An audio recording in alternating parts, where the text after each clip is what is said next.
السلام عليكم ورحمة الله وبركاته. معكم فاطمة المنصوري من البحرين.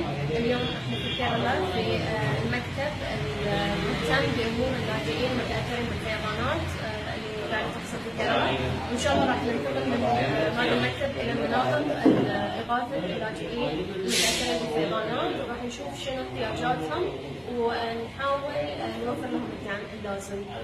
وحاليا يقولون إن في أكثر من 60 حالات وفاة وحدود 20,000 لاجئ، فراح نشوف وإن شاء الله يكون الأرقام الصحيحة وقت اللي أحصلها. So we're from Kannur and Kerala.